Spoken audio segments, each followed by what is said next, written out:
ಈಗ ಜ್ವರ ಬಂದಿದೆ ಅಂತ ನಾನೇನು ಬೇಜಾರಲಿಲ್ಲ. ನನ್ನ ಗಂಡ ಈಗಲೂ ನಂಗೆ ಹತ್ರನೇ ಇದ್ದಾರೆ. ಅವನೇ ನನ್ನ ನೋಡ್ಕೋತಿದ್ದಾನೆ, ನಂಗೆ ಊಟ ಮಾಡಿಸ್ತಿದ್ದಾನೆ. ಅಯ್ಯೋ, ಅವ್ರು ತಿಂಡಿ ತಿನ್ಸಿದ್ದೆ ಒಳ್ಳೆ ರೊಮ್ಯಾಂಟಿಕ್ ಆಗಿ ಹೇಳ್ತಾ ಇದೆಯಲ್ಲೇ. ಅವ್ರಿವಾಗ ನಿನ್ನ ಪ್ರೀತಿಯಿಂದ ನೋಡ್ತಾ ಇರಲ್ಲ, ಪೇಷಂಟ್ ತರ ನೋಡ್ತಾ ಇರ್ತಾರೆ. ಅಲ್ಲ ಕಣೆ, ನಿನಗೆ ಕೆಲವು ಸೂಕ್ಷ್ಮಗಳೇ ಅರ್ಥ ಆಗಲ್ಲ. ಅಮ್ಮ ಸಾಕ್ ನಿಲ್ಸ್ತೀಯಾ? ನಿಂಗೆ ನಿನ್ನ ಅಳಿಯ ಏನು ಅಂತ ಅರ್ಥ ಆಗದೆ ಇರ್ಬೋದು, ಆದ್ರೆ ನನಗೆ ನನ್ನ ಗಂಡ ಏನು ಅಂತ ಅರ್ಥ ಆಗಿದೆ. ಅಮ್ಮ, ನಾವು ಖುಷಿಯಾಗಿದ್ದೀವಿ ಇಲ್ಲಿ.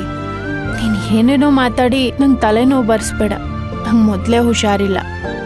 ಆಯ್ತಾಯ್ತು ಕಣೆ, ಹೇಗೋ ನೀವಿಬ್ಬರು ಅನ್ಯೋನ್ಯವಾಗಿದ್ರೆ ನನಗದೇ ಸಂತೋಷ. ನೋಡು, ಆರೋಗ್ಯ ನೋಡ್ಕೋ, ಬೇಗ ಹುಷಾರಾಗು. ಆಮೇಲೆ ಅಳಿಯಂದ್ರೇನಾದ್ರೂ ಬೇಗ ಊರಿಗೆ ಹೋಗೋಣ ಅಂದ್ರೆ ಅಂತ ತಲೆ ಅಲ್ಲಾಡ್ಸ್ಬಿಡ್ಬೇಡ. ಅದೆಷ್ಟು ದಿವಸ ಆಗುತ್ತೋ ಅಷ್ಟು ದಿವಸ ಅಲ್ಲೇ ಇದ್ದು ಬಿಟ್ಬಾ.